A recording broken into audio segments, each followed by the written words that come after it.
Hi hello నమస్తే, నేను మీ Kittu. Welcome to BRK news. మొన్న ఎంపీ అరవింద్ గారు మాట్లాడుతూ రేవంత్ రెడ్డి గారు వెళ్ళి బీజేపీలో జాయిన్ అవ్వబోతున్నాడు అని ఒక సంచలనమైన వ్యాఖ్యలు చేశారు. ఆయన నోరు ఏది వస్తే అది మాట్లాడతాడండి.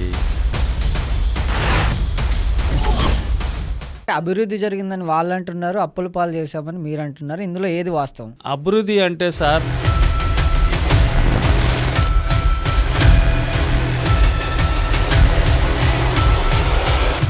మరి ఇక్కడ బీఆర్ఎస్ పార్టీలో నుంచి ఫిరాయించిన మీకు ఎంతసేపు బీఆర్ఎస్ కనిపిస్తుంది బ్రదర్?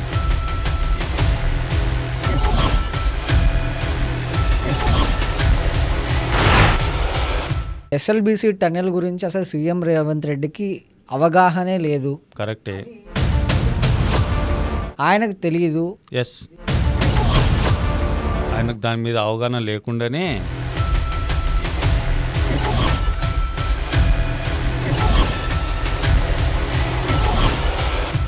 హాయ్ హలో నమస్తే, నేను మీ Kittu. Welcome to BRK news. ఈరోజు మనతో పాటు ఉన్న గెస్ట్ ఎవరంటే కాంగ్రెస్ సీనియర్ లీడర్, అలాగే టీపీసీసీ కార్యదర్శి ముంజుగల విజయ్ కుమార్ గారు ఉన్నారు. మామూలుగా మన రాజకీయాలు చూసుకుంటే ఇదివరకు ఆంధ్ర రాజకీయాలు వాడి వేడిగా, అంటే వినడానికి వినసొంపుగా ఇలా ఉండేవన్నమాట. ఇప్పుడు అదే విధంగానే కాంగ్రెస్ రాజకీయాలు కూడా ఈ రేంజ్లోకి వచ్చాయి. సో వాటి గురించి మనతో చర్చించేందుకు మనతో పాటు విజయ్ గారు ఉన్నారు. నమస్తే విజయ్ గారు. నమస్తే అండి. ఇప్పుడు మనం రేవంత్ రెడ్డి గారి గురించి మాట్లాడుకుంటే ఈ తెలంగాణలో కాంగ్రెస్ పాలన నడుస్తుందా లేకపోతే రేవంత్ పాలన నడుస్తుందా అనే క్వశ్చన్ నేను అడిగితే మీరేం సమాధానం చెప్తారు? ఇక్కడ కాంగ్రెస్ ప్రభుత్వ పాలనే జరుగుతుంది. ఆ డౌట్ ఏంటంటే ఎక్కువ బీఆర్ఎస్ వాళ్ళకే డౌట్ వస్తూ ఉంటుంది. ఎందుకు వస్తుందంటే ఈరోజు తెలంగాణ ఇన్ఛార్జ్గా వచ్చిన నటరాజన్ గారు వాళ్ళ యొక్క విధి విధానాలు, పార్టీ ఎలా ఉండాలి, పార్టీ ఎలా నడవాలి, గవర్నమెంట్ ఎలా నడవాలనేది రేవంత్ రెడ్డి గారి మీద వదిలేశారు. పార్టీ ఎలా నడవాలనేది మహేష్ కుమార్ గౌడ్ గారు అన్నారు. అదేవిధంగా ఇన్ఛార్జ్గా ఉన్నటువంటి సీనియర్ నాయకులు మా నటరాజన్ గారు వచ్చారు. ఆమె కూడా పార్టీని ఎలా గాడిలో పెట్టాలి, ఎలా నడిపించాలి అనేది కూడా స్పష్టంగా ఈ 2-3 రోజుల మధ్యలో మనకు అర్థమవుతూ ఉంటుంది. కాబట్టి రేవంత్ రెడ్డి గారు పరిపాలన విధానం నడిపిస్తూ ఉన్నారు. ప్రభుత్వం మరి పార్టీ మాత్రం మహేష్ కుమార్ గౌడ్ గారు నడిపిస్తున్నారు. అంటే ఉమ్మడి ఆంధ్రాలో నేను చూసిన వరకు ఏంటంటే కాంగ్రెస్ ఎక్కడైతే పాలించిందో, లైక్ ఇందిరమ్మ ఇల్లు కావచ్చు, ఇలాంటివన్నీ ఇందిరమ్మ ఫోటోలు తీసుకెళ్లి ఇంట్లో పెట్టుకున్న రోజులు కూడా ఉన్నాయి. చాలా మంది అంత అభిమానించే ప్రజలు ఈ రోజు కాంగ్రెస్ మనకు తెలంగాణలో పాలిస్తుంటే రేవంత్ రెడ్డిని ఏ మూలకెళ్ళినా, ఏ జిల్లాకెళ్ళినా, ఏ పల్లెకెళ్ళినా కూడా ప్రతి ఒక్కరు బండబూతులు తిడుతున్నారు. దీనికి గల కారణాలు ఏవై ఉండొచ్చు అంటారు? అది మీకు ఎవరిచ్చారో ఇన్ఫర్మేషన్ నాకు తెలియదు, కానీ ఇన్ఫర్మేషన్ ఎవరు కానీ రాంగ్. మీరు సోషల్ మీడియాలో చూస్తే సోషల్ మీడియా ఈరోజు సోషల్ మీడియా గురించి నేను మీకు చెప్తున్నాను కిట్టు గారు. కేవలం కేటీఆర్ దాదాపు ఒక 70 ఛానళ్ళు, యూట్యూబ్ ఛానళ్ళు మెయింటైన్ చేస్తున్నాడు. దాని మీద పూర్తిగా అన్ని విషయాలు మా దగ్గర రిపోర్ట్ ఉంది. కేవలం ఒక పనిగట్టుకొని ప్రభుత్వం మీద బురద జల్లడానికి మాత్రమే బీఆర్ఎస్ పనిచేస్తూ ఉంది. మాకు ఇచ్చిన మ్యాండేట్ను, ప్రభుత్వం ఇచ్చిన ఈ గవర్నమెంట్ నడిపిమని ప్రజలు ఇచ్చిన మ్యాండేట్ను దాన్ని ధిక్కరించే విధంగా వాళ్ళు ప్రవర్తిస్తూ ఉన్నారు. ఎక్కడ రేవంత్ రెడ్డి గారిని ఎక్కడ ఏమి విమర్శిస్తారు, ఎక్కడో ఒకరి దగ్గర కొంచెం అంటే హైడ్రాలో విమర్శించలేదని అంటారా? హైడ్రాలో జరిగిన దాంట్లో వాస్తవాలు ఏంటంటే ప్రజలకు తెలియకుండానే అక్కడ కూడా నీకు స్లమ్లలోకి వెళ్తే దాదాపు అక్కడికి వెళ్ళి వీళ్ళు కెమెరాలు పెట్టేసి వాళ్ళు పనిగానే పనిగా పెట్టుకున్నారు. కానీ అక్కడ వాళ్ళు ఎప్పటి నుంచో మురికిలో నివసిస్తున్న వాళ్ళని విముక్తి కల్పించింది కాంగ్రెస్ పార్టీ, రేవంత్ రెడ్డి గారు. వాళ్ళకి తీసుకెళ్లి డబుల్ బెడ్రూమ్ ఇచ్చాం. ఇల్లు పడగొట్టేసి రోడ్డు మీద పడేదాం? నో. ఇల్లు పడగొట్టినప్పుడు దానికి అప్పటికే వాళ్ళకి తీసుకెళ్లి జియాగూడలో డబుల్ బెడ్రూము ఫ్లాట్స్ ఇవ్వడం జరిగింది. వాళ్ళకి అకామిడేట్ చేసిన తర్వాతే అక్కడ ఇల్లు కూలగొట్టడం జరిగింది. ఎందుకంటే వాళ్ళు దాదాపు సంవత్సరాల కొద్దీ ఆ దోమలలో, మురికిలో అక్కడ ఎప్పుడు వరదలు వచ్చినా ఆ వరదలలో చిక్కుకొని ఎప్పుడు ఇబ్బందులు పడేవారు. వాళ్ళందరినీ కూడా బయటికి తీసుకొచ్చింది కాంగ్రెస్ కదా. ఇది ఎందుకు గమనించారు? కాబట్టి ఇదంతా సోషల్ మీడియాలో జరుగుతున్నంత ఒక దుష్ప్రచారము ముఖ్యమంత్రి గారి మీద అనేది భావిస్తాను. అంత మంచి చేసిన కాంగ్రెస్ ఈరోజు సోషల్ మీడియాలో ఎక్కడ రేవంత్ రెడ్డిని పోయినట్లు కానీ, రేవంత్ రెడ్డి అందుకే కదా మేము సోషల్ మీడియాను నమ్ముకోలేదండి. మేము ప్రజలు నమ్ముకున్నాం, ప్రజల ఓట్లు నమ్ముకున్నాం. అదే ప్రూవ్ చేసింది కదా, మాకు అధికారం మ్యాండేట్ ఇచ్చింది కదా. కానీ ఈరోజు కాంగ్రెస్ అంటేనే బీజేపీకి పూర్తి అగెనెస్ట్ పార్టీ అని జనాలందరికీ తెలుసు. బట్ ఇక్కడ బీజేపీ పాలన నడుస్తుంది, రేవంత్ రెడ్డి ఢిల్లీకి మూటలు మోసుకెళ్తున్నాడు అనే కొన్ని కథనాలు వినిపిస్తున్నాయి. దీని మీద మీ అభిప్రాయం ఏంటి? మూటలు వెళ్ళట్లేదు, మూటలు తీసుకొస్తున్నాడు తెలంగాణ ప్రాంతానికి. మరి బడ్జెట్ ఎందుకు తీసుకురాలేకపోయాడు? తీసుకొచ్చారు కదా, చాలా చాలా ఇప్పుడు ఎన్ని పెండింగ్ ప్రాజెక్ట్స్ ఉన్నాయి. RRR ఏదైతే ఔటర్ రింగ్ రోడ్ ఉందో అదేవిధంగా ఇక్కడ పెండింగ్ ప్రాజెక్ట్స్ ఉన్నాయో అవన్నిటిని పూర్తి చేయడానికి అందరి దగ్గరికి సెంట్రల్ మినిస్టర్ దగ్గరికి వెళ్తూ ఉన్నారు కదా ముఖ్యమంత్రి గారు, మంత్రులు తీసుకెళ్తా ఉన్నారు కదా. కాబట్టి అక్కడి నుంచి ఏదైనా తీసుకురావడానికి ఇప్పుడు నేషనల్ హైవేస్ కానీ డెవలప్ చేయడానికి కానీ మిగతా ఇంకా చాలా విషయాల్లో కూడా చాలా మందిని కలిశారు. మరి బడ్జెట్ సమావేశాల్లో తెలంగాణకు తెచ్చింది గుండు సున్నా అని అన్నారు. మరి గుండు సున్నా అంటే దీన్ని ప్రశ్నించాల్సింది మీరు కిషన్ రెడ్డి గారిని, బండి సంజయ్ని. రాష్ట్రం నుంచి ఎన్నుకోబడ్డారు కదా వాళ్ళు ఎంపీలుగా, కేంద్ర మంత్రులు కదా. అడగొద్దని అంటున్నారా మీరు? ముఖ్యమంత్రి గారిని అడగాల్సిందే. మేము ముఖ్యమంత్రి మా ప్రయత్నాలు మేము చేస్తున్నాం, అప్పీల్ చేస్తా ఉన్నాం, అడుగుతా ఉన్నాం. వాళ్ళు ఎంతో అంత కొద్దిగా ఇచ్చింది కూడా వాస్తవమే. కాబట్టి పూర్తి బాధ్యత తీసుకోవాల్సింది కిషన్ రెడ్డి గారు, బండి సంజయ్ గారు. వాళ్ళు చేయకుండా పని ఈరోజు మా మీద నెట్టడం అనేది కూడా కేంద్రం ఎవరిది ఉందండి? మా ప్రభుత్వం ఉంది ఏమన్నా కేంద్రంలో?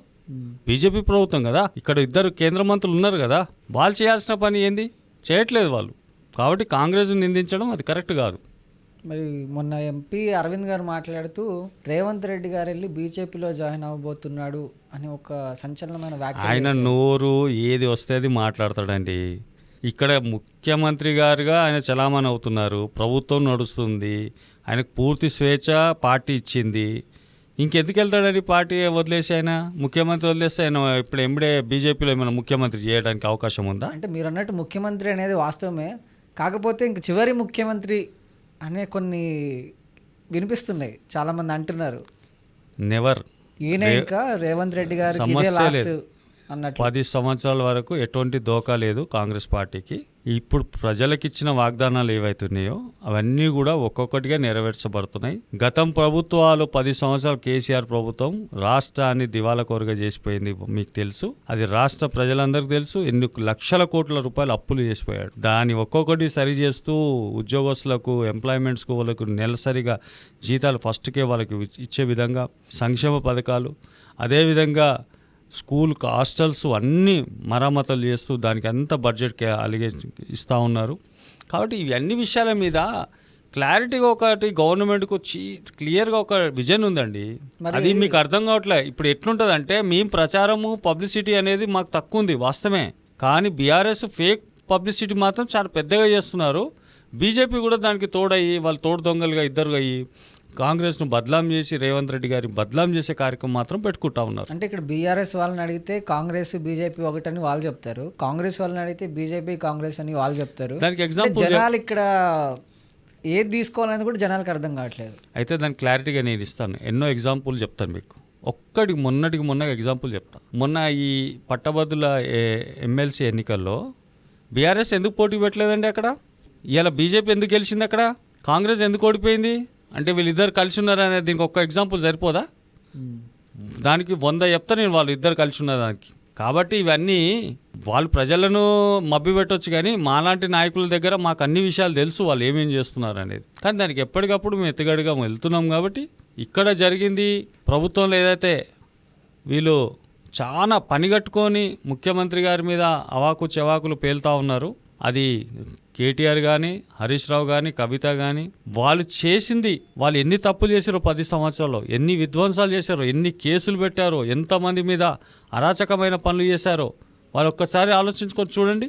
కాంగ్రెస్ వచ్చిన తర్వాత ఎవరిని కూడా మేము ఒక ప్రజాస్వామికబద్ధంగానే వెళ్తూ ఉన్నాం, ముందుకు వెళ్తూ ఉంది. కాబట్టి అటువంటి ఆరోపణలన్నీ కూడా మామూలే.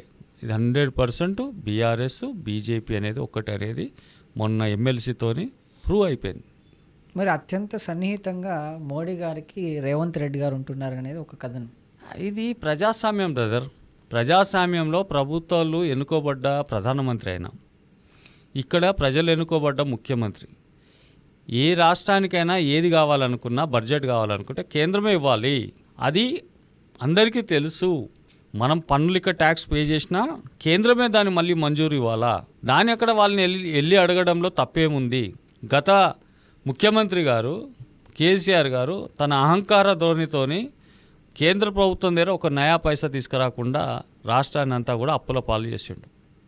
ఎన్నోసార్లు అభివృద్ధి జరిగిందని వాళ్ళు అంటున్నారు, అప్పుల పాలు చేశామని మీరు అంటున్నారు. ఇందులో ఏది వాస్తవం? అభివృద్ధి అంటే సార్ రోడ్లు వేసినంత మాత్రాన, ఇంకా మిగతా ఏదో చేసినంత మాత్రాన, ఏదో రంగులు వేసినంత మాత్రాన అభివృద్ధి కాదు. అభివృద్ధి అంటే బడుగు బలహీన వర్గాల ప్రజలు ఏ ఏ ఆశయంతోనైతే తెలంగాణ తెచ్చుకున్నారో, 1200 మంది ఏ బలిదానాలు జరిగినాయో తెలంగాణలో, వాళ్ళకి ఆశలకు అనుగుణంగా నువ్వు ఏ పరిపాలన చేసావు? వాళ్ళ జీవితాలు మారినాయా? ఇక్కడ సప్లాన్ అమలు చేసావా? ఎస్సీ ఎస్టీల జీవితాలు ఏమైనా మారినాయా? బీసీల జీవితం ఏమైనా మారిందా? ఏం మారలే. కేవలం మీ యొక్క వ్యక్తిగత ప్రయోజనాలు, మీ కుటుంబ ప్రయోజనాలు తప్ప గత 10 సంవత్సరాలంతా కూడా మీరు దుబారా చేసారు తప్ప ఈ రాష్ట్రంలో ఉన్న ప్రజల్ని అభివృద్ధి ప్రాటలు తీసుకురాలే. నువ్వు ఓన్లీ అదే చెప్తున్నావు మళ్ళీ ఒకసారి. రోడ్లు వేసినంత మాత్రాన, గోడలకు సున్నాలు వేసినంత మాత్రాన అభివృద్ధి అంటే అది రాంగ్. ప్రజల్లో సంతోషంగా ఉండాలి. బడుగు బలహీన వర్గాలు ఏదైతే రాజ్యాంగబద్ధమైన వాళ్ళ హక్కులు ఉన్నాయో వాళ్ళకి చేరాలా. అది నిజమైన అభివృద్ధి. అది కాంగ్రెస్ ప్రయత్నిస్తుంది. అది కాంగ్రెస్తోనే సాధ్యము. గతంలో ఎన్నో సంవత్సరాలు పరిపాలించినప్పుడు కేంద్రంలో, రాష్ట్రంలో ఎన్నో సంక్షేమ పథకం, గరీబీ హటావ్, అనేక స్కీమ్స్ దళిత బలుగుడి వర్గాలకు, బీసీలకు ఎంతోమందికి ఎన్నో చేసింది ఇందిరాగాంధీ, రాజీవ్ గాంధీ, పివి నరసింహారావు గారు. ఎంతో చరిత్ర ఉంది. మన్మోహన్ సింగ్ గారు. ఇట్లాంటి మీరు కాంగ్రెస్ విషయంలో చాలా బ్యాక్ వెళ్ళి చూస్తే చాలా దేశానికి చేసిన మేలు చాలా ఉంది. కానీ ఈరోజు వీళ్ళు మేమే చేసాము అని డబ్బా కొట్టుకుంటున్నారు. కానీ నిజంగా ఇలా చాలా వరకు చేసిందంటే కాంగ్రెస్ పార్టీ, ఇక చేయబోతుంది కూడా కాంగ్రెస్ పార్టీ. 6 గ్యారెంటీలు అని చెప్పి అధికారంలోకి వచ్చిన రేవంత్ రెడ్డి 6 గ్యారెంటీలను పక్కన పెట్టి స్వయం పాలన చేసుకుంటున్నాడు. ఆయన కనిపించింది చేస్తున్నాడు తప్ప జనాలకు హామీలు ఇచ్చింది చేయట్లేదు. అందుకే తెలంగాణలో ఉప ఎన్నికలు జరగబోతున్నాయని ఒక మాట చక్కర్లు కొడుతుంది. అదే అంటున్నాను నేను. ఫేక్ న్యూస్లు అన్నీ ముఖ్యమంత్రి గారు 100% 10 సంవత్సరాలు 6 గ్యారెంటీల సంగతి ఏంటంటారు? 6 గ్యారెంటీల సంగతి 100% మేము ఏదైతే వాగ్దానం ఇచ్చినామో, గ్యాస్ 500కి ఇస్తున్నాం. అదేవిధంగా డ్వాక్రా గ్రూపులకు వాళ్ళకి ఇవ్వాల్సిన లోన్స్ కానీ అవి ఇస్తున్నాం. బస్ ఫ్రీ చేసాం. తర్వాత ఇంకా ఏవైతే రైతు బంధు ఉన్నాయో ఆ రైతు బంధు కూడా అమౌంట్ వేసాం కదా. అక్కడక్కడ కొన్ని పాస్బుక్లు కేసీఆర్ ప్రభుత్వంలో ధరని తీసుకొచ్చిన సందర్భంలో పాస్బుక్లన్నీ కూడా దాన్ని మిస్యూజ్ చేశారు. చాలా మందికి పాస్బుక్లు లేకుండా చేసినారు. కాబట్టి ఆ పాస్బుక్ లేనందుకే కొంతమందికి అమౌంట్ పడలే. అది కూడా మేమంతా సబ్మిట్ చేయమని చెప్పాము. అది సబ్మిట్ చేసిన తర్వాత మిగతా బ్యాలెన్స్ అమౌంట్ ఉందో వాళ్ళందరికీ వేయడం జరుగుతుంది. దీంట్లో ఇంకా మేము 6 గ్యారెంటీల్లో ఒక్కొక్కటి కంప్లీట్ చేస్తూ ఉన్నాం. కంప్లీట్ ఇంకా 2 ఉన్నాయి. అవి 2 కూడా కంప్లీట్ చేయకపోతున్నాం. కాబట్టి దీంట్లో అనుమానాలు ఎందుకండి? ఇంకా మాకు 4 సంవత్సరాల ఇంకా అధికారం, ఇంకా 5 సంవత్సరాలు మ్యాండేట్ ఇస్తే 1 ఇయర్ అయ్యింది. ఇంకా 4 సంవత్సరాలు ఉంది కదా. అంటే లాస్ట్ ఇంకా పాలన 4 ఏళ్లలో అయిపోతుంది అనే స్టేజ్లోకి వెళ్ళి హామీలు అమలు చేస్తే మళ్ళీ ఓట్లు పడతాయనేది కాంగ్రెస్ ఎజెండానా? అది ఏమాత్రం ఉండదు. ఎందుకంటే ఆర్థిక పరిస్థితి కూడా మనం చూసుకోవాలి. రాష్ట్ర ఆర్థిక బడ్జెట్ చూసుకోవాలా, ప్రజలకు, ఉద్యోగస్తులకు వాళ్ళకి జీతాలు ఇవ్వాలా, సంక్షేమ పథకాలు చేయాలా, రాష్ట్రంలో కొత్త ప్రాజెక్టులు తీసుకురావాలా. సంక్షేమ పథకాలను ఖచ్చితంగా అమలు చేయడానికి కొంచెం వెనుక ముందు టైం పట్టవచ్చు, కానీ ఖచ్చితంగా అమలు జరుగుతుంది. కాబట్టి ముఖ్యమంత్రి గారు రాత్రులు, పొద్దున, సాయంత్రం ఎప్పుడు అంటే అప్పుడు ప్రభుత్వ అధికారులతోని రివ్యూ చేస్తూ ఉన్నారు, సమీక్ష చేస్తూ ఉన్నారు. దీన్ని ముందుకు తీసుకెళ్ళాలా అనేది ఎప్పటికప్పుడు ఇంప్లిమెంట్ జరుగుతుంది. కాబట్టి దీంట్లో ఎటువంటి గ్యాప్ అనేది, డిలే చేయడం అనేది ఉండదు. మరి ఇక్కడ బీఆర్ఎస్ పార్టీలో నుంచి ఫిరాయించిన మీకు ఎంతసేపు బీఆర్ఎస్ కనిపిస్తుంది బ్రదర్? బీఆర్ఎస్ తిరుగుబాటు ఎమ్మెల్యేలు ఎందుకు వచ్చారు మా దగ్గరికి? ఎందుకు వచ్చారు? వాళ్ళ కవానాస్తాల కింద 10 సంవత్సరాలు నలిగిపోయారు వాళ్ళు. కాబట్టి ఏదో రకంగా వాళ్ళు నెగ్గి ఈరోజు వాళ్ళ ఒక విముక్తి కొరకు కాంగ్రెస్ పార్టీకి వచ్చారు. ఇలా ఫ్రీడమ్గా ఏ ఎమ్మెల్యేకి ఎవరికి ఏ బడ్జెట్ కావాలనో, ఏ కాన్స్టిట్యున్సీలో ఎవరికి ఎంత వాళ్ళకి చేయాలో వాళ్ళు ముఖ్యమంత్రి గారు చేస్తూ ఉన్నారు. అది రాజ్యాంగబద్ధంగా ఏదైనా ఉంటే వాళ్ళు అక్కడ కోర్టు కానీ ఇంకా మిగతా విషయాల్లో కానీ చూసుకోవచ్చు. అంటే బీఆర్ఎస్లో ఫిరాయించిన ఎమ్మెల్యేలు మళ్ళీ కాంగ్రెస్లో జాయిన్ అయ్యి కాంగ్రెస్లో నుంచి మళ్ళీ బీఆర్ఎస్లోకి వెళ్తున్నారనేది కూడా వినిపిస్తుంది. దీని మీద మీ అభిప్రాయం? అది ప్రజాస్వామ్యంలో వాళ్ళ ఇష్టం అండి, ఎక్కడైనా పోవచ్చు. మాకైతే అధికారం పూర్తిగా ఉంది కదా, మా ఎమ్మెల్యేలు మాకు ఉన్నారు కదా, వాళ్ళు ఉండొచ్చు, పోవచ్చు, మాకేం సంబంధం లే. అంటే వెళ్తారనే వార్త మళ్ళీ వినిపిస్తుంది. వెళ్తారని అంటే వాళ్ళ విజ్ఞతగా వదిలేస్తున్నాం మనం. ఎవరైతే కాంగ్రెస్ ఎమ్మెల్యేలు ఇప్పుడు అనుకున్నారో బీఆర్ఎస్ నుంచి వచ్చిన ఎమ్మెల్యేలు అది సుప్రీంకోర్టులో నడుస్తుంది. దాని తీర్పు ఏదైనా మాకు వ్యతిరేకం వస్తుందనే ఒక భయంతో వాళ్ళు ఏమైనా ఆలోచిస్తారేమో తెలియదు మాకు. కానీ మాకు పోయినా కానీ మాకున్న ఎమ్మెల్యేలు మాకు ఉన్నారు కదా, మా ప్రభుత్వం మేము నడిపించుకోవడానికి. మాకు ఎటువంటి ప్రభుత్వం కూలిపోతుందని, పక్కకు పోతుందని ఇంకోటి కానీ లేదు. కానీ కేసీఆర్ను ఢీ కొట్టే దమ్ము రేవంత్ రెడ్డికి లేదు అని చాలా మంది అంటున్నారు. ఇది చాలా ఇప్పుడు ఎట్లా ఉందంటే, ఇది మీరు చెప్తున్నారు కిట్టు గారు, కేటీఆర్ను ఢీ కొట్టాలంటే ఏం చేయాలి? ఆయన ఓడగొట్టిండు కదా, ముఖ్యమంత్రి గారు రేవంత్ రెడ్డి గారు చెప్పి మరి ఓడగొట్టిండు కదా. అంటే మాయమాటలు చెప్పి పదవిలోకి వచ్చారని వాళ్ళు అంటున్నారు. మరి ఇది అంతా కూడా మాయమాటలు ఎట్లా చెప్పామండి? చెప్పి వచ్చి ప్రభుత్వంలో అన్నీ ఇంప్లిమెంట్ చేస్తున్నాం కదా, వాగ్దానాలన్నీ. ఇంకొకటి మెయిన్ ఆరోపణ ఏంటంటే, హైదరాబాద్ సరౌండింగ్స్లో బీఆర్ఎస్ పార్టీ వచ్చింది. ఏదైతే మారుమూల ప్రాంతాలు ఎక్కడున్నాయో, మిగతా జిల్లాలు ఎక్కడున్నాయో అక్కడ కాంగ్రెస్ పార్టీ ఎక్కువ ఆధిక్యం సాధించుకుంది. అవును. ఈరోజు హైదరాబాద్ మీద కక్ష తీర్చుకోవడానికే రేవంత్ రెడ్డి హైడ్రా కూల్చివేతలు చేస్తున్నారనేది మెయిన్ ఆరోపణ. నేను గతంలో కూడా చెప్పాను, ఈ హైదరాబాద్ జాగ్రఫికల్గా చెరువులు దాదాపు 400 చెరువులు ఉండే నిజాం కాలంలో. ఈ చెరువులు క్రమంగా తగ్గుకుంటూ వచ్చి విధ్వంసం చేసుకుంటూ వచ్చారు. అయితే గతం కన్నా ఎక్కువ కూడా బీఆర్ఎస్ వాళ్ళు చెరువులు కబ్జాలు చేశారు. అన్ని బిల్డర్స్కి ఇచ్చారు, విల్లాలు కట్టారు అక్కడ. ఇప్పుడు నేనేమంటానంటే, ప్రకృతి నుంచి వర్షం వస్తుంది అనుకోండి, ఆ వచ్చిన వర్షం నీళ్ళు ఎక్కడికి పోవాలి? ఇళ్ళకి వెళ్ళాలా? పేదోళ్ళు ఇళ్ళకి వెళ్ళాలా? చెరువులు ఎక్కడ ఉంటే అక్కడికి వెళ్ళాలి కదా వాటరు. అయితే చెరువులో ప్రకృతిని మనం విధ్వంసం చేస్తే మనం అంటే ఇక్కడ రేవంత్ రెడ్డి గారికి ఓన్లీ పేదల ఇల్లు మాత్రమే కనిపిస్తున్నాయంటారు మీరు? పేదల ఇల్లు కాదండి, బడా బావుల ఇల్లు కూడా కూల్చాము, విల్లాస్ కూల్చాము, బిల్డింగ్స్ కూల్చాము, మీ నోటీస్ ఇచ్చి కూల్చాము. ఎంఐఎం పార్టీకి సంబంధించిన ఒక దాన్ని ఎందుకు కూల్చలేకపోయారు మీరు? అది స్కూల్ అండి, అది ఇప్పుడు వాళ్ళ భవిష్యత్తు అక్కడ స్కూల్, అది స్కూల్ ఉంది, వాళ్ళకి కొంచెం టైం ఇచ్చాం. 70% అది చెరువులోనే ఉన్న స్కూల్, అది వాస్తవం. అది అతను కావచ్చు, ఒక హైడ్రా అనే దాన్ని తీసుకొచ్చినప్పుడు అక్బరుద్దీన్ గారు స్వయంగా ఆయనే ఒప్పుకున్నాడు, మేము చెరువులో కట్టింది వాస్తవమే, కానీ కొద్దిగా ఎగ్జామ్షన్ ఇవ్వండి, మేము స్కూల్ కట్టాము ఇక్కడ. ఈ స్కూల్ ఎంతోమందికి వాళ్ళకి ఇప్పుడు మధ్యలో తీసేస్తే స్కూల్ వాళ్ళకి భవిష్యత్తు అంధకారం అవుతుంది, కొద్దిగా కన్సిడర్ చేయండి అంటే దానికి ప్రభుత్వం కన్సిడర్ చేసింది అంతే. స్కూల్ ఉంది, కాలేజ్ ఉంది కాబట్టి దీన్ని దృష్టిలో పెట్టుకొని దాన్ని అడ్డం పెట్టుకొని రాజకీయం చేయొద్దు. ఎందుకంటే మేము ఎక్కడైతే అక్రమాలకు గురైనాయో చెరువులు కానీ కుంటాలు కానీ అవన్నిటి మీద కూడా హైడ్రా ఒక నిర్దిష్టమైన ప్రణాళికతో ముందుకెళ్తుంది. ఆ చెరువులను కాపాడుకునే బాధ్యత మన సంపద, మన ప్రకృతి సంపద కాపాడుకోవాల్సిన బాధ్యత మన ప్రతి ఒక్కరి పైన ఉందండి. ఇది కాంగ్రెస్ పార్టీ మీద కాదు, ప్రతి ఒక్కరి మీద ఉంది. ఓకే, ఇందాక మీరు అన్నట్టు పివి నరసింహారావు గారు కానీ, ఇందిరాగాంధీ కానీ, ఇలాంటి గొప్ప గొప్ప నాయకులు వాళ్ళ ఫోటోలు కూడా ఇంట్లో పెట్టుకునేంత గొప్ప నాయకులు కాంగ్రెస్ పార్టీలో ఉన్నారు. కాంగ్రెస్ పార్టీ చేసింది. కానీ ఈరోజు కేవలం రేవంత్ రెడ్డి గారి వల్ల కాంగ్రెస్ పార్టీ పరువు పోతుందని చాలా మంది అంటున్నారు. ఎక్కడ పోయింది పరువు? దేంట్లో దేని గురించి తిడుతున్నారు? ప్రతి ఒక్క దాంట్లో ఫ్రీ బస్ పెట్టాడు, లేడీస్ ఎక్కుతున్నారు కానీ లేడీసే తిడుతున్నారు. హైడ్రా పెట్టాడు, ఫ్రీ పెట్టినందుకు తిట్టాలా? పేదలు వెళ్తున్నారు కానీ మళ్ళీ పేదలు ఇల్లు కూల్చేస్తున్నారని పేదలు తిట్టారు. ఆయన ఏం పెట్టినా కూడా ఒక విమర్శ అనేది ముందుకు గట్టిగా వెళ్తుంది. అయితే అదే దీనివల్ల ప్రధానంగా సోషల్ మీడియాను హ్యాండిల్ చేస్తుంది బీఆర్ఎస్, బీజేపీ. పెద్ద ఎత్తున దానికి డబ్బులు ఖర్చు పెట్టి దాని మీద ఫేక్ న్యూస్లు తీసుకొచ్చి సోషల్ మీడియాను రన్ చేస్తూ ఉన్నారు. ప్రజలకు వాస్తవాలు అతి తొందరలోనే కాంగ్రెస్ తెలియజేయబోతుంది. ఒక దాదాపు పెద్ద సభ పెట్టి ఆ సభ ద్వారా ప్రజలకు తెలియజేయబోతున్నాం. కాబట్టి ఇటువంటి ఫేక్ న్యూస్లన్నీ కూడా నమ్మడానికి వీల్లేదు ప్రజలకని నేను మీ ద్వారా అపీల్ చేస్తూ ఉన్నాను, మీ స్టూడియో ద్వారా.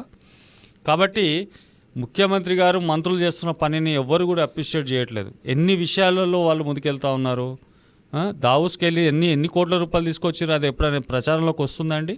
వాళ్ళు రైతు రుణమాఫీ వేశారు, ఏదైనా ప్రచారం తీసుకొస్తున్నారా? ఇంతకుముందు ఈ రైతు బంధు కూడా ఇవ్వలేదు అని ఈ మధ్యలో రైతు బంధు కూడా వేశారు కదా. చెట్లకు, గుట్టలకు, పుట్టలకు వేసినారు కేసీఆర్, వాళ్ళ బంధువులకు, పార్టీ నాయకులకు వేసిండు. కానీ కాంగ్రెస్ పార్టీ నిజమైన ఎవరు హక్కుదారు ఉన్నాడో, ఎవరైతే రైతు ఉన్నాడో, కౌలు రైతులు ఉన్నారో వాళ్ళకు మాత్రమే రైతు బంధు వేస్తున్నాడు. రైతుల గురించి మనం మాట్లాడుకుంటే, సీఎం రేవంత్ రెడ్డి గారు కాళేశ్వరం పైన ఆరోపణలు చేసి సీతారాం ప్రాజెక్టు నుంచి సాగునీళ్ళు వదిలేరు. దీనికి మీరేమంటారు? నేనేమంటున్నా, కాళేశ్వరం ప్రాజెక్టు, మేడిగడ్డ ప్రాజెక్టు కుంగిపోయింది అనేది అందరికీ తెలుసు కదా. మేము మొదటి నుంచి ఆరోపణ చేస్తాం, ప్రాజెక్ట్ కట్టక ముందర నుంచి అక్కడ ఇసుక ఉంది, బొగ్గు ఉన్నది, ఆ ప్రాజెక్ట్ అక్కడ నిలబడదని గతంలో ఉన్న ఇప్పుడున్న హెల్త్ మినిస్టర్ దామోదర్ రాజనరసింహ గారు మల్లన్న సాగర్ మీద ఎన్నో కేసులు వేశారు. అక్కడ నిర్వాసులకు 3 నష్టపరిహారం ఇవ్వాలని అనేక కేసులు వేసిండు. కాళేశ్వరం ప్రాజెక్ట్ డిజైన్ కరెక్ట్ కాదు అని ఆ రోజు మేము కోర్టులకు వెళ్ళి కేసులు వేసాం కదా. ఆ కేసులు వేసినప్పుడు కూడా మమ్మల్ని నిర్బంధించి మమ్మల్ని బయటికి రాకుండా మా వాయిస్ను నొక్కేసి కేసీఆర్ కుటుంబం చేసిన అరాచకం ఎంత ఉందండి. ఈరోజు ఏం జరిగింది? మేడిగడ్డ ఎందుకు కుంగిపోయింది? అది ఎవరి సొమ్ము? అది ఎవరి డబ్బులు? కేసీఆర్ బాబు సొమ్ము? అది కేటీఆర్ అబ్బ సొమ్మ? ప్రజల సొమ్ము నువ్వు ఇలా దోసుకొని నువ్వు ఇలా మొత్తం దాని మీద కమిషన్ల పేరుతో కొట్టేసి ప్రాజెక్టును అంతా నాశనం చేసినావు. సరే, దాన్ని మళ్ళీ సరి చేసి ఇలా ఉత్తమ్ కుమార్ రెడ్డి గారు మళ్ళీ దాన్ని ఒక ట్రాక్లో తీసుకొచ్చి మళ్ళీ సీతారామ ప్రాజెక్టుకు వాటర్ వస్తాడు చేసింది ఈ ప్రభుత్వం వచ్చినాక. లేకపోతే ఆ ప్రాజెక్టును ఇట్లా డిజైన్ మళ్ళీ దానికి ఒక కొంచెం మాడిఫై చేసి దాన్ని అంతా రిపేర్ చేసిన తర్వాతనే కదా వచ్చింది వాటరు. కాబట్టి ఆ ప్రాజెక్ట్ అంతా కూడా కంప్లీట్ ఫెయిలు. కానీ ఇప్పుడున్న పరిస్థితుల్లో అడ్జస్ట్మెంట్ కావాలి కాబట్టి మనకు రైతులకు నీళ్ళు ఇవ్వాల్సింది కాబట్టి దాని ప్రభుత్వం ఏ ప్రభుత్వం ఉన్నా కానీ ప్రజల మేలు కోరుతుంది. ప్రజలను నష్టపోవాలి, ఈ రాష్ట్ర సంపద అంతా కూడా నాశనం కావాలని కోరుకోదు. కానీ అది ప్రాజెక్ట్ రాంగు కుంగిపోయింది వాస్తవం కదా. మరి అదే ప్రాజెక్ట్ నుంచి ఈరోజు సాగునీరు వస్తున్నాయి. దాన్ని మేము చేసామంటున్నాం కదా. మేము దాన్ని మొత్తం కూడా సరి చేసి తీసుకెళ్ళాము అక్కడి వరకు వాటరు. గతంలో అది ఆ విధంగా చేస్తే మాత్రం ప్రాజెక్ట్ అంతా కొట్టుకుపోయేది. గేట్లన్నీ ఎందుకు ఎత్తేసాము? అప్పుడు ప్రాజెక్టులో వరదలు వచ్చినప్పుడు కంప్లీట్ గేట్లన్నీ పైకి ఎత్తేసాము. ఎందుకు? ప్రాజెక్ట్ నిలబడడానికి వీల్లేదని కేంద్ర జలవనరుల శాఖనే కదా రిపోర్ట్ ఇచ్చింది. ఇక ప్రాజెక్టుల గురించి కానీ టనల్స్ గురించి కానీ మనం మాట్లాడుకుంటే రీసెంట్గా పెద్ద ఇష్యూగా మారిన ఎస్ఎల్బీసీ టనెల్. ఎస్ఎల్బీసీ టనెల్ గురించి అసలు సీఎం రేవంత్ రెడ్డికి అవగాహనే లేదు, ఆయనకు తెలియదు కరెక్టే అని మెయిన్ ఆరోపణ ఏంటంటే బీఆర్ఎస్ వాళ్ళు చేస్తున్నారు. దీని మీద మీ అభిప్రాయం ఏంటి?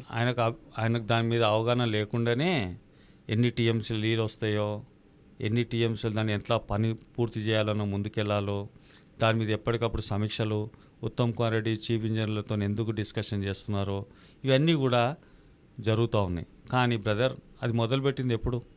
రాజశేఖర రెడ్డి గవర్నమెంట్లో. అది నల్లగొండ ప్రాంతం రంగారెడ్డికి ఎత్తిపోతల ప్రాజెక్ట్ కింద మార్చడానికి మాత్రం టన్నల్ తీసుకొచ్చారు. ఎన్ని సంవత్సరాలు కంప్లీట్ చేస్తారు? అది మేము మొదలుపెట్టిన స్కీమ్ను మేము ఉన్నంత వరకు మేము అనుకున్నట్టు ముందుకు తీసుకెళ్ళాము. ఎన్ని కిలోమీటర్ తీసుకెళ్ళాము?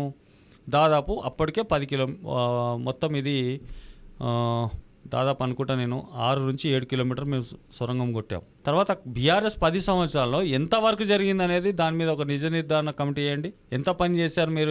అది ప్రమాదం అని తెలిసి మేము ఆపామని ఈరోజు కేటీఆర్ గారు అంటున్నారు. ఏం ప్రమాదం అండి? మనిషికి ఏది సాధ్యం కాదండి. ఇంత టెక్నాలజీ ఇంత అది ఉన్నది, అభివృద్ధి ఉంది.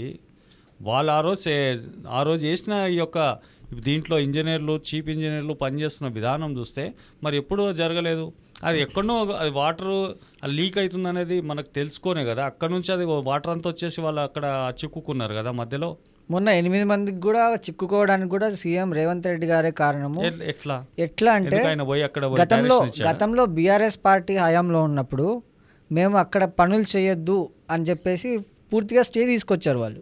కానీ ఇప్పుడు సీఎం రేవంత్ రెడ్డి కావాలనే దీన్ని మళ్ళీ చేసి జనాల ప్రాణాలు రిస్క్లో ఉన్నాయని తెలిసి కూడా మళ్ళీ వాళ్ళని అక్కడ పనిలోకి పంపించారనేది కూడా ఒక మెయిన్ ఆరోపణ. ఇప్పుడు అంతిమంగా ప్రాజెక్ట్ కంప్లీట్ చేయాలి. కొన్ని వేల కోట్ల రూపాయలు ఖర్చు పెట్టాం.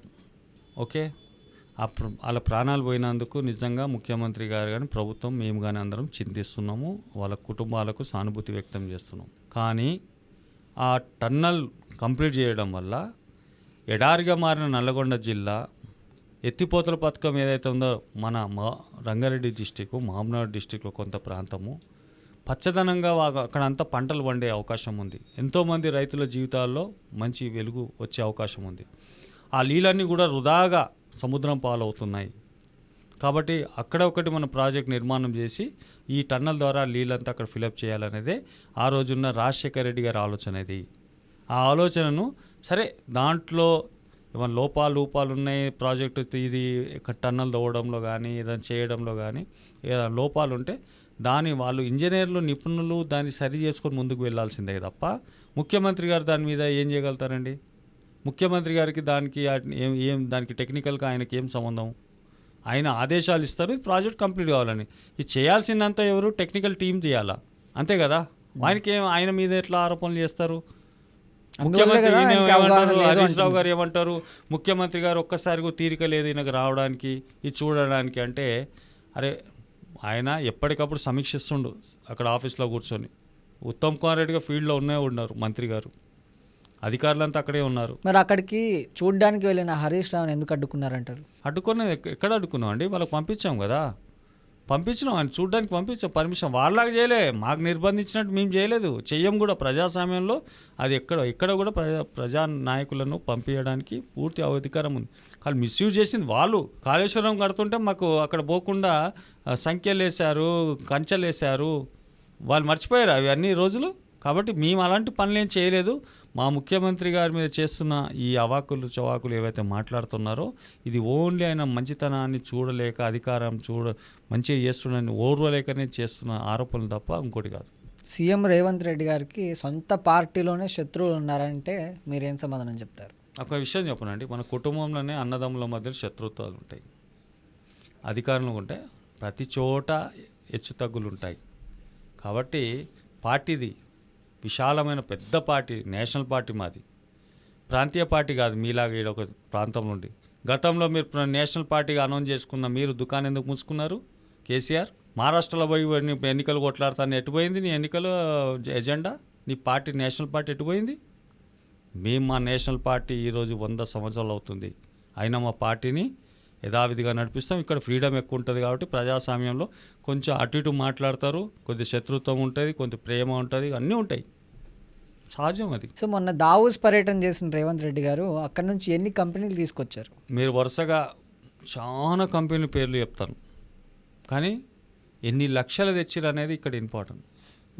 వాళ్ళు ఎన్ని అగ్రిమెంట్లు అయినాయి, 1,00,000 కోట్ల అగ్రిమెంట్ చేశారండి వాళ్ళు. గతంలో ఎన్ని కోట్లు ఖర్చు పెట్టుకొని కేటీఆర్ తిరిగాడు, ఎన్ని డబ్బులు తీసుకొచ్చాడు ఆయన? 100లలో 1000లలో తీసుకొచ్చాడు, మేము లక్షల కోట్లలో తీసుకొచ్చాం. అంటే కాంగ్రెస్ పార్టీలో సీఎం రేవంత్ రెడ్డి వల్లనే చీలికలు రాబోతున్నాయి అనే కథనం వినిపిస్తుంది, ఇదంతవరకు వాస్తవం? ఎందుకు చీలికలు వస్తాయండి? ఇప్పుడు ఆయన ముఖ్యమంత్రి అయ్యిండు, ఏఐసిసి ఉంది, తెలంగాణలో ఇక్కడ పార్టీ ఉంది, పార్టీ పెద్దలు ఉన్నారు, అందరూ కూడా దాన్ని అబ్జర్వ్ చేస్తూ దాన్ని క్రమంగా నడిపిస్తూ ఉన్నారు కదా. ఎవరు అసంతృప్తిగా ఉన్నారు?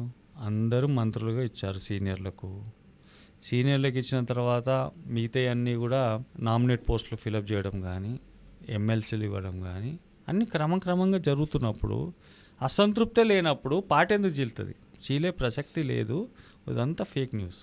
మరి బీసీని సీఎంని చేస్తానని ఆయనే అన్నారుగా. ఎవరన్నారు? రేవంత్ రెడ్డి గారు. ఆయన ఎవరు చేయడానికి?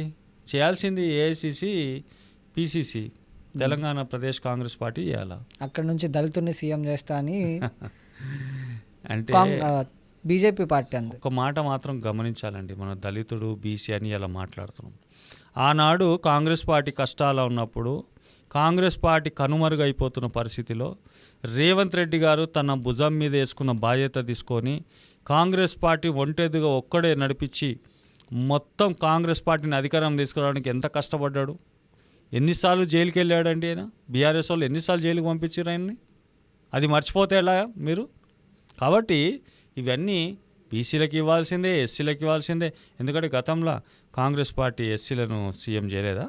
దామోదర్ సంజీవ్ అయిన ఎస్సీని చేయలేదా? బీసీ నాయకులను ఎంతోమంది పీసీసీ అధ్యక్షులను చేయలేదా? సెంట్రల్ మినిస్టర్లు చేయలేదా? కేంద్ర మంత్రులను చేయలేదా? రాజ్యసభలను చేయలేదా? ఎమ్మెల్సీలను చేయలేదా? అందరిది ఒక భాగస్వామ్యం ఉంటుంది.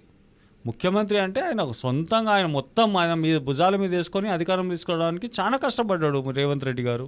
అందుకే వాళ్ళు రాహుల్ గాంధీ గారు అది గుర్తించి రేవంత్ రెడ్డి గారికి ముఖ్యమంత్రి చేశాడు. దీంట్లో తప్పేముందండి? అంటే తెలంగాణలో ఢిల్లీ పాలిటిక్స్ నడుస్తున్నాయి, ఇది వాస్తవమేనా? తెలంగాణలో ఢిల్లీ పాలిటిక్స్ అంటే బీజేపీలో కూడా ఢిల్లీ పార్టీయే, కాంగ్రెస్ కూడా ఢిల్లీ పార్టీయే. ఢిల్లీ పార్టీ కానీ దేశవ్యాప్తంగా కూడా వాళ్ళ పార్టీ ఒక ప్రభావితం ఉంటుంది. కానీ ఇక్కడ పూర్తి స్వేచ్ఛ అధికారం మొత్తం రేవంత్ రెడ్డి గారికి ఇచ్చారు కదా, అధికారం చెలాయించుకోవడానికి మంత్రులకు ఇచ్చారు కదా. ఇంకా జోక్యం, కేంద్రం జోక్యం ఏముంటుంది కేంద్ర పార్టీది? కాబట్టి దీని మీద వస్తున్న ఆరోపణలు కూడా సరైనది కాదని నేను తీవ్రంగా ఖండిస్తున్నాను. రాజకీయం రేవంత్ రెడ్డి గారిదైనా కూడా నడిపిస్తున్నది చంద్రబాబు అంటున్నారు. అబ్బా, ఇది మరి పెద్ద జోక్ అండి. చంద్రబాబు నాయుడు గారు అక్కడ పరిపాలన చేసుకుంటున్నా ఉన్నారు, రేవంత్ రెడ్డి గారు ఇక్కడ పరిపాలన చేస్తూ ఉన్నారు. ఆయన దాంట్లో అక్కడ జోక్యం ఏముందండి? మేము వెళ్ళి అక్కడ ఆంధ్రాలో జోక్యం చేసుకుంటున్నామా? మా దాంట్లో జోక్యం చేసుకోవడానికి ఆయనకు అక్కడ మ్యాండేట్ ఇచ్చారు, ఆయన అక్కడ పరిపాలన చేసుకుంటున్నాడు. మా దగ్గర ఏం పెత్తనం ఉంటుంది అయింది? ఏదైనా వస్తే ఇట్లా మర్యాదగా మా పలకరింపులు ఉంటాయి తప్ప అధికారంలో ఎటువంటి జోక్యాలు ఉండవు. ఈరోజు కాంగ్రెస్ పార్టీ నాయకుల్ని గుండెల మీద చేసుకొని 6 గ్యారెంటీలు అమలు అవుతాయి అంటే మీరు ఏం చెప్తారు? 200% అమలు అవుతాయి. 100 కాదు, 200% అమలు చేసి తీరుతాం. ఎన్ని రోజుల్లోపు అమలు అవుతాయి అంటారు? అంత జరుగుతూ ఉంది కదా. ఇప్పుడు రేషన్ కార్డులది ప్రకటించారు, తర్వాత నీకు ఆరోగ్యశ్రీది ప్రకటించారు, మళ్ళా మిగతా ఈ ల్యాండ్ విషయం కానీ బీసీల సంక్షేమ పథకాలు కానీ ఇవన్నీ కూడా అమలు చేస్తూ ఉన్నాం క్రమక్రమంగా. తీన్మార్ మల్లన్నని రేవంత్ రెడ్డి బయటకు పంపించారంటారా పార్టీలో నుంచి? ఇవన్నీ పుకార్లండి. ఇప్పుడు రేవంత్ రెడ్డి గారు ఆయన ముఖ్యమంత్రిగా ఉన్నారు. తీన్మార్ మల్లన్న గారు పార్టీలో ఉండి పార్టీతోని ఎమ్మెల్సీ గెలిచి పార్టీ మీదే విమర్శలు చేసే విధంగా మాట్లాడితే అది పద్ధతి కాదు. నువ్వు ఏదన్నా ఇన్సైడ్గా మాట్లాడాలి కానీ బయటకు వచ్చి ఓపెన్గా మీది సర్వేలని తప్పులు ఈ చెడ్డ మాటలు ఏదో మాట్లాడాడు ఆయన పార్టీని వ్యతిరేకంగా. దాని మీద ఆయన మీద యాక్షన్ తీసుకోవడం తప్పి ఇంకోటి ఆయన బీసీ ఇంకోటి ఆయన మీద అటువంటి యాక్షన్ కాదు. ఆయన పార్టీకి పూర్తి వ్యతిరేకంగా మాట్లాడాడు కాబట్టి ఆయన సస్పెండ్ చేశారు. అసలు సీఎం రేవంత్ రెడ్డి గారికి తీన్మార్ మల్లన్నకు ఉన్న శత్రుత్వం ఏంటండి? శత్రుత్వం ఏం లేదు ఇక్కడ. ఆయన బీసీలను రాజ్యాధికారం కావాలి, బీసీ ముఖ్యమంత్రి కావాలని తీన్మార్ మల్లన్న తీసుకున్న ఒక లైను. కాంగ్రెస్ పార్టీ లైన్లో రేవంత్ రెడ్డి గారు ఉన్నారు. కాంగ్రెస్ పార్టీ లైన్ ఏంటంటే కాంగ్రెస్ ప్రజాస్వామ్యంలో అన్ని వర్గాలకు అవకాశాలు రావాలనేది ఈ కాంగ్రెస్ పార్టీలో ఉన్న ముఖ్యమంత్రి గారికి కాంగ్రెస్ పార్టీకి ఉన్న ఒక లైన్. అది ఆయన కంప్లీట్ ఒక బీసీలోకి అధికారం రావాలని కొట్లాడుతున్నాడు. అది మంచిదే, కానీ ప్రజలు మ్యాండేట్ ఇచ్చినప్పుడు కదా తెలిసేది ఎవరికి ఏందనేది. అంటే యనమల రేవంత్ రెడ్డి గారు తెలంగాణకి చివరి సీఎం కాబోతున్నాడు, చివరిసారిగా సీఎం కాబోతున్నాడు. నాకు తెలిసి ఆయన చివరి సీఎం అని ఎవరైతే చెప్తున్నారో 20 ఏళ్ళ వరకు వాళ్ళు బతికుంటే ఆయనే చూస్తారు. అంత గొప్ప రాబోయే 20 ఇయర్స్ 100% రేవంత్ రెడ్డి గారు 20 ఏళ్ళ వరకు ముఖ్యమంత్రి ఉండి తీరుతాడు ఆయన. ఎందుకంటే ఆయనలో నిజాయితీ పరుడు, ఆయనలో ఒక విజన్ ఉంది, ఆయనలో ఒక దీక్ష. కానీ కొంతమంది డిస్టర్బ్ చేస్తారు ఆయన బాగా. మీరు విజన్ ఉంది అని మీరు అంటున్నారు, గుంపు మేస్త్రి అని జనాలు అంటున్నారు. గుంపు మేస్త్రి కాదు, ఏం కాదు, నిజంగా తాపీ మేస్త్రి ఆయన. ఎందుకన్నా ఆయన ఇల్లు నిర్మాణం ఎలా చేయాలో తెలుసు ఆయనకు. ఎలా ఇటుక కడితే, ఎట్లా ఇటుక పెడితే, ఎంత సిమెంట్ కలపాలో, ఎట్లా ఇల్లు నిలబడుతుందో ఆయనకు తెలుసు. కాబట్టి అందుకే ఊకే ఈజీగా ఆయన ముఖ్యమంత్రి కాలేదు. ఆయన రాత్రి వచ్చి ముఖ్యమంత్రి కాలేదు. ఆయన పార్టీకి కష్టపడ్డాడు, పార్టీకి పనిచేసాడు, పార్టీని ఒంటి చేతితో అధికారంలోకి తీసుకొచ్చిండు. అంటే ఆయన ఇంట్లో ఆయన ఎలా కట్టుకోవాలో ఆయనకు తెలుసు, పేదల ఇల్లు ఎలా పడగొట్టాలో కూడా ఆయనకు తెలుసు. పేదల ఇల్లు పడగొట్టింది ఎక్కడండి? అదంతా ఫేక్ న్యూస్. మేము సోషల్ మీడియాలో ఫేక్ న్యూస్లు అవన్నీ. మేము ఆల్రెడీ డబుల్ బెడ్రూమ్ ఇచ్చాం. పేదల ఇల్లు తీసేసిన తర్వాత హైదరాబాద్ కింద వచ్చిన ఇండ్లు ఏవైతే ఉన్నాయో పడగొట్టిన ప్రతి ఒక్కరికి ఇచ్చారా డబుల్ బెడ్రూమ్? 100% ఇచ్చాం. చెప్పండి, ఇప్పుడు పోయి ఒకసారి మీరు బస్తీలలో మూసీలో పోయి తిరగండి, గ్రౌండ్ రిపోర్ట్ చూడండి, అందరికీ డబుల్ బెడ్రూమ్ ఇచ్చాం. ఈయన ఇవ్వకుండా చాలా రోజులు జియాగూడలో ఇంకా చాలా ఇక్కడ తెల్లాపూర్లో చాలా బిల్డింగ్లన్నీ ఖాళీగా ఉన్నాయని ఎవరు ఫిలప్ చేశారు? ఈరోజు కాంగ్రెస్ పార్టీ కదా వచ్చి ఫిలప్ చేసింది. ప్రజాధనం అంతా కూడా వృధా చేస్తుంటే అవి ఖాళీగా పెడితే ఏం ప్రయోజనం అండి? కాబట్టి వాళ్ళని అక్కడ ఏదైతే మూసీలు ఉన్నారో వాళ్ళు మూసీలను తీసుకొచ్చింది బయటికి మాత్రం వాస్తవమే అది. కాబట్టి ఎవరైతే పెద్ద పెద్ద బడాబాబులు బిల్డింగ్లు విల్లాలు కట్టుకొని జల్సాలు చేసి చెరువులు కబ్జా చేశారో కూలగొట్టింది కూడా వాస్తవమే. తప్పేముంది ఇలా? అంటే కూలగొట్టారు కానీ పేదల ఇల్లు మాత్రమే కూలగొట్టారు అనేది ఒకటి ఆరోపణ. అదే ఫేక్ న్యూస్ అని చెప్తున్నాను నేను. సోషల్ మీడియా అంతా కూడా ట్రోల్ చేస్తుందంతా కూడా బీఆర్ఎస్ బీజేపీ ఇద్దరు తోడు దొంగలు కాంగ్రెస్ను బదలాం చేస్తూ ఉన్నారు. కాబట్టి మేము ఇవన్నిటి గురించి ఏం భయపడేది లేదు. ప్రజలకు తెలుసు, ప్రజలు ఓటేస్తాప్పుడు తెలుస్తుంది కదండి ఎన్ని ఓట్లు వస్తాయి, ఎవరికి ఏమొస్తాయి అనేది. మీకు బాగా సన్నిహితుడైన మందకృష్ణ మాదిక్ గారు రీసెంట్గా ఒక ఫంక్షన్కి వెళ్తే ఆ ఫంక్షన్లో మిగతా నాయకులకి వెండి కంచాల్లో ఈయనకు మాత్రం ప్లాస్టిక్ ప్లేట్లో పెట్టారని చెప్పేసి సోషల్ మీడియాలో బాగా చక్కర్లు కొడుతుంది. ఆ ఫొటోస్ ఆ వీడియోలు మేము కూడా చూసాం. ఇది ఎంతవరకు వాస్తవం? మాజీ ఉపరాష్ట్రపతి వెంకయ్య నాయుడు గారు మనమని వివాహము వెళ్ళాడు నెల్లూరు. వెళ్ళినప్పుడు అక్కడ కంచంలో తిన్నది మాత్రం 100% వెండి కంచంలో తిన్నాడు. అదంతా మార్పు చేసి అది ఎక్కడో ఫంక్షన్లో తిన్న ప్లేటును ఆ ఇస్తరాకును తీసుకొచ్చి ఆయన ముందు పెట్టి దీన్ని యాడ్ చేసి దాన్ని ప్రచారం చేస్తారు. అంటే సోషల్ మీడియా ప్రజా రెస్పాన్సిబిలిటీ లేదు, ప్రజల పట్ల రెస్పాన్సిబిలిటీగా ప్రచారం చేయరు. కానీ ఇట్లా చిన్న చిన్న ఫేక్ న్యూస్లన్నీ కూడా తీసుకొచ్చి ప్రచారం చేసి అంటే కుల ఎవరి వివక్షత ఎవరి ఇప్పుడు మనోభావాలు ఎవరి ఇక్కడ మనోభావాలు తెలంగాణలో కులగణన సర్వే ఇదంతా చేసి ఇక్కడ కుల వివక్షత అంతే చూపిస్తున్నారు కదా, ఇది కుల వివక్షత కిందకి వస్తుంది కదా. ఎందుకు వస్తుందండి? అక్కడ మందకృష్ణ మాదిక్ గారి తక్కువ జాతి కాబట్టి ఆయనకు ప్లాస్టిక్ ప్లేట్ లో పెట్టారని చాలా మంది అది తప్పుడు న్యూస్ అని చెప్తున్నా నేను. అది అక్కడ తిన్నది మాత్రం వెండిదే. వాళ్ళు అక్కడ ఫోటో దిగలే, వెండి తింటప్పుడు ఫోటో దిగలే. ఆయనది ఎక్కడితో తీసుకొచ్చి ఆ ఫోటో యాడ్ చేసి పెట్టారు అలా. కాబట్టి అటువంటిది ఏమీ లేదు. వెంకయ్య నాయుడు మంచి హృదయం గల వ్యక్తి, అట్లాంటి పని చేయడు, అందరిని కలుపుకోయే వ్యక్తి. ఆయన అంటే అందరు గౌరవం. భారతదేశం ఉపరాష్ట్రపతిగా చేసిన వ్యక్తి, పార్టీని నడిపించిన వ్యక్తి. కాబట్టి ఆయన ఇట్లాంటి ఏమి ఉండవండి, ఇవన్నీ ఫేక్ న్యూస్లు. ఇఫ్ ఇన్ కేస్ మళ్ళీ బీఆర్ఎస్ పార్టీ గత తర్వాత ఇంకా 5 yearsకి హయాంలోకి వస్తే రేవంత్ రెడ్డి పరిస్థితి ఏంటి? అది కలలాగానే మిలిగిపోతుంది బీఆర్ఎస్లో. ఇంకా ప్యాకప్, అన్ని ప్యాకప్. ఇప్పుడు ఓటుకు నోటు కేసులో ప్రభాకర్ గారిని లుకాఫ్ నోటీస్ ఇచ్చాము ఇవాళ. ఆయన బయటకు వచ్చిన తర్వాత వీళ్ళ సంగతి ఏందో చెప్తాం. కానీ వచ్చేది మా పార్టీ, మీ అంత చూస్తాం అని. ఎట్లా వస్తుంది సార్? ఎట్లా వస్తుంది? ప్రజలకు మేము ఏమి చేయకపోతే కదా మమ్మల్ని ఇంట్లో కూర్చోబెట్టేది. మేము ప్రజలకు అన్నీ చేస్తున్నప్పుడు మాకు ఇంట్లో ఎందుకు కూర్చోబెడుతుంది? వీళ్ళు చెప్పే మాటలు ఎంత నమ్ముతారా? 10 ఏళ్లలో ఏం బీకిరీలు? 1200 మంది ప్రాణాలు తీసిన వీళ్ళు ఏనాడు ఇలా గ్యాస్ పోసుకొనికే పుల్ల డబ్బి దొరకదు ఎవరికి, హరీష్ రావుకు. 1200 మంది మాత్రం చనిపోతారు. శ్రీకాంతాచారి చనిపోతాడు. మీరెందుకు చనిపోలే? మీ కుటుంబాలకేని ఏం చేశారు ఆ కుటుంబాలని మీరు? మేము ప్రతి కుటుంబానికి 250 గజాల ఇల్లు, ప్లాట్ ఇవ్వబోతున్నాం, వాళ్ళకు స్థలాలు ఇవ్వబోతున్నాం, వాళ్ళ కుటుంబాలను గౌరవించబోతున్నాం. కాబట్టి ఇవన్నీ కూడా బీఆర్ఎస్ వాళ్ళు చేసే తాటాకు చప్పులకు ఇక్కడ భయపడతాడు ఎవ్వరు లేరు కాంగ్రెస్ పార్టీలో. ప్రజల పక్షం మా పక్షాన ఉన్నారు, మేము ప్రజల పక్షాన ఉన్నాం. మా ప్రజాపాలన జరుగుతుంది, మీరు చూస్తారు. మళ్ళీ నెక్స్ట్ ఇంటర్వ్యూలో మీరు నన్ను అడిగే ప్రశ్నల్లో మీకు చాలా క్లారిటీ వస్తుంది కాంగ్రెస్ పార్టీ ఏం చేయబోతుంది అనేది. అసలు కాంగ్రెస్ పార్టీలో సీతక్క ఇష్యూ ఏంటి అసలు? సీతక్క మా అక్క, అందరి చెల్లె, అక్క, ఆత్మీయురాలు, ఒక మనసున్న మంచి మనిషి. ఆమె మీద కూడా ఎక్కడో ఏదో చిన్న మనస్పర్ధాలు వచ్చినాయని దాని పెద్ద భూతద్దంలో చూపిస్తారు. కానీ ఆమెకు ఎంత పెద్ద హోదా ఇచ్చాడు ముఖ్యమంత్రి, ఎంత రెస్పెక్ట్ ఇచ్చాడు ఆమెకు. ఆ రెస్పెక్టే ఉంది. ఎక్కడో చిన్న చిన్న పడకుండా కాన్స్టిట్యున్సీలో ఎవరైనా ఆరోపణలు చేసినా కూడా కొంచెం మనస్తాపం చెంది మాట్లాడి ఉండొచ్చు. నాకు కూడా పూర్తి ఇన్ఫర్మేషన్ లేదు ఆ విషయంలో. కానీ ఇవన్నీ ఏదో ఒక భూతద్దంలో పెట్టి మనల్ని బయటకు తీసుకురావడానికి ఈ బీజేపీ వాళ్ళు, బీఆర్ఎస్ వాళ్ళు చేస్తున్న కుట్రలు, కుతంత్రాలు ఎప్పటికప్పుడు మేము పసిగడతా ఉన్నాం. అలా ట్రాప్లో మేము పడబోము. మా లైన్ ఒకటే, ప్రజలకు మేలు చేయాలా, ప్రజలకు సంక్షేమం ఇవ్వాలా, ప్రజలను కాంగ్రెస్ పార్టీలో హ్యాపీగా ఉన్నారనే మాట తీసుకురావాలి. గతంలో మీరండి ప్రగతి భవన్కి పోతే ఎప్పుడైనా మనం పోయినామా? లోపలికి పోగలిగిరా మీరు? నేను వెళ్ళానండి. ఎందుకు వెళ్ళినావు? ఏమైనా తీసుకున్నావు? సంక్షేమ పథకం ఏమైనా లోన్ తీసుకున్నావు? కేసీఆర్తో ఏమైనా అపాయింట్మెంట్ తీసుకొని? లేదు. నేను చెప్తున్నా కదా, ఈరోజు ముఖ్యమంత్రి ఎప్పుడు అవైలబుల్ ఉంటాడు ఇంట్లో. ఏ ప్రజలు పోయినా ఎవరు పోయినా కలుస్తాడు, మాట్లాడతాడు, నీ సమస్యలు ఏమున్నా తీరుస్తాడు. ఆ ముఖ్యమంత్రి సంవత్సరాల కొద్దీ ఎవరిని కలవలేదు. గతంలో హోంమంత్రి ఉన్న మహమూద్ అలీని కూడా బయటికి నెట్టేసిండు. అంత పెద్ద నియత వాళ్ళ ఫ్యామిలీ. కాబట్టి వాళ్ళ గురించి మాట్లాడే నైతిక హక్కు లేదు ఇంకా వాళ్ళకి మాట్లాడేది. ఇది ప్రజాపాలన. ఫోన్ ట్యాపింగ్ కేసులో అరెస్ట్ చేస్తాం కేసీఆర్ అని చెప్పి 100% నేను అదే చెప్పబోతున్నాను. ఇందాక చెప్పాను నేను, ప్రభాకర్ లుకౌట్ నోటీస్ ఇచ్చాము అమెరికా నుంచి బయటికి తీసుకురావడానికి. మరి ఇన్ని రోజులు ఎందుకు అరెస్ట్ చేయలేకపోతున్నారు ఇంకా? అంటే ఒక అమెరికాలో ఉన్నప్పుడు దానికి కొన్ని విధానాలు ఉంటాయి, ఒక రూల్స్ అండ్ రెగ్యులేషన్స్ ఉంటాయండి. అక్కడ నుంచి తీసుకురావాలంటే అక్కడ ప్రభుత్వానికి కూడా ఇన్ఫర్మేషన్ ఇవ్వాలా, ఈ కేంద్ర ప్రభుత్వ అనుమతి కూడా తీసుకోవాలా, ఇవన్నీ ఉంటాయి. ఈ ప్రాసెస్ జరుగుతూ ఉంది. కాబట్టి ఆయన వచ్చిన తర్వాత చాలా విషయాలు బయటకు వస్తాయి. వచ్చిన తర్వాత ఎవరు చేశారు, ఎవరు నడిపించారు, ఎవరిని బ్లాక్మెయిల్ చేశారు, ఎవరి ఆస్తులు కూలగొట్టారు, ఇలా అన్నీ బయటకు వస్తాయి వాళ్ళకి. బీఆర్ఎస్ హయాంలోకి వస్తే కాంగ్రెస్ పార్టీని వదులుతుందా మరి?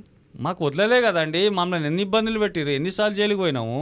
అంటే కక్ష సాధించడానికే మీరు ఇప్పుడు కక్ష అనేది ఇక్కడ లేనేది ఎక్కడ కూడా. ఇది మ్యాండేట్. ఏం చెప్పండి మీరు, ప్రతిదీ కూడా చట్టపరమైన దాని పరంగానే వెళ్తున్నాం మేము.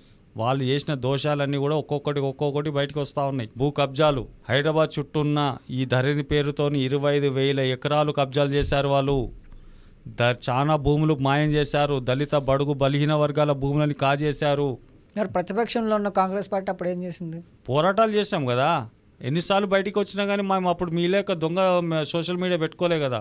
మేము మా వాయిస్ ప్రజలకు తీసుకెళ్ళినాం, ప్రజల దగ్గర మాట్లాడినాం. కానీ వీళ్ళు చేస్తుంది ఏంది? అలా ఒక హాల్లో కూర్చొని ఫేక్ న్యూస్లను తయారు చేస్తూ ఒక్కొక్కటి వదులుతూ ఉన్నారు మా మీద. దాన్ని కూడా అరికట్టడానికి మేము ముఖ్యమంత్రి గారికి వినతి పత్రం ఇచ్చాము. దీని మీద కూడా ఫేక్ న్యూస్లు ఏవైతే వస్తున్నాయో దీని మీద కూడా సైబర్ క్రైమ్కు వీళ్ళందరికీ చెప్పి వీళ్ళ మీద యాక్షన్ తీసుకోవాలని కూడా మేము విజ్ఞప్తి చేస్తున్నాం. అసలు ఈ తెలంగాణలో ఎస్సీ వర్గీకరణ తీసుకొచ్చారా, అసలు ఎటుపోతుందంటారు? ఎస్సీ వర్గీకరణ అనేది సార్ ఇప్పుడు ఎట్లా ఉందంటే, భారతదేశంలో మేమే చేస్తామని చెప్పిన బీజేపీ సుప్రీంకోర్టుతోని జడ్జిమెంట్ వచ్చింది. అది పార్లమెంట్లో చేయాల్సిన చట్టాన్ని సుప్రీంకోర్టులో జడ్జిమెంట్ వచ్చిందా అని మొదటిగా స్వాగతించింది మా ముఖ్యమంత్రి రేవంత్ రెడ్డి గారే. అసెంబ్లీలో వచ్చిన గంట సేపట్లే అనౌన్స్ చేశాడు. అనౌన్స్ చేసిన ఎంబడే దామోదర్ రాజనరసింహ గారు ఇంకా దళిత ఎమ్మెల్యేలు అందరూ కలిసి కూడా ఆయన కృతజ్ఞత తెలియజేశారు. ఎంబడే దాని తర్వాత ఒక కమిటీ చేశారు, మంత్రితోని ఉత్తమ్ కుమార్ రెడ్డితో కమిటీ చేశారు. ఆ కమిటీ చేసిన ఎంబడే వాళ్ళు ఏం చేశారు, వన్ మ్యాన్ కమిషన్ వేశారు. వన్ మ్యాన్ కమిషన్లో ఎవరిని పెట్టారు? ఒక నిజాయితీ పరుని, ఒక ఆనెస్ట్ వ్యక్తిని, షమీం అఖ్తర్ గారిని పెట్టారు. షమీం అఖ్తర్ గారు 84 రోజులు తీవ్రంగా ఈ రాష్ట్రమంతా తిరిగి రిపోర్ట్ సేకరించి సుప్రీంకోర్టును పరిగణన తీసుకొని ఆయన ఇచ్చిన మ్యాండేట్ ఏదైతే రిపోర్ట్ ఉందో ప్రభుత్వానికి ఇచ్చాడు. దాన్ని మంత్రిమండలి అందరూ కూడా దాన్ని ఆమోదించారు. ఆమోదించిన ఎంబడే దీని తప్పు ఉందని మళ్ళీ ఆయన ఒక ప్రచారం మొదలుపెట్టాడు. అంటే అది సొంత ఎజెండాగా పనిచేస్తూ ఉన్నాడు. సొంత ఎజెండా ఏంది? ఆయన బ్యాక్గ్రౌండ్ బీజేపీ ఉంది, అది ఆయన వెనుక. గత అసెంబ్లీలో ఎవరికి మద్దతు ఇవ్వమన్నాడు? బీజేపీకి మద్దతు ఇవ్వమన్నాడా? తర్వాత ఎంపీ ఎలక్షన్లో ఎవరికి మద్దతు ఇవ్వమన్నాడు? బీజేపీకి మద్దతు ఇవ్వమన్నాడా? ఆ బీజేపీకి మద్దతు అన్న వ్యక్తి కాంగ్రెస్ ఎజెండాతో మాట్లాడతాడా, లేదా దళితుల ఒక అభ్యున్నతి గురించి మాట్లాడతాడా? బీజేపీ ఎజెండాతోనే మాట్లాడుతూ ఉన్నాడు. కాంగ్రెస్ ఒక చిత్తశుద్ధి 6 నెలల్లో కంప్లీట్ చేసింది. ప్రాసెస్ అంతా కంప్లీట్ చేసి ఈరోజు క్యాబినెట్ జరుగుతుంది. నిన్న రాత్రే షమీం అఖ్తర్గా మళ్ళా ముఖ్యమంత్రి గారికి మళ్ళీ వెళ్ళి ఇదే మన మందకృష్ణ గారు రిక్వెస్ట్ చేసి వాళ్ళు తప్పు చేశాడు, అతను తప్పుడు రిపోర్ట్ ఇచ్చాడు, దీంట్లో లెక్కలు తప్పునే అంటే, సరే మళ్ళీ మీకు మార్చి 10 వరకు మీకు గడువు ఇస్తున్నాను, కొంచెం దీన్ని చూడండి అని చెప్పేసి మళ్ళీ షమీం అఖ్తర్ గారికి సిఫార్సు చేయడం జరిగింది. ఈ ప్రభుత్వం కాంగ్రెస్ పార్టీ కృషి చేస్తుందని నేను సందర్భంగా తెలియజేస్తున్నా. కాబట్టి ఇంకా మందకృష్ణ గారికి నేను చివరిగా అప్పీల్ చేస్తూ ఉన్నాను, ఇటువంటి మీరు బీజేపీ ట్రాప్లో ఉండకుండా నిజంగా ఈ వర్గాల పట్ల మీరు ఎన్నో పోరాటాలు చేసిర్రు, ఎంతో చేసిర్రు.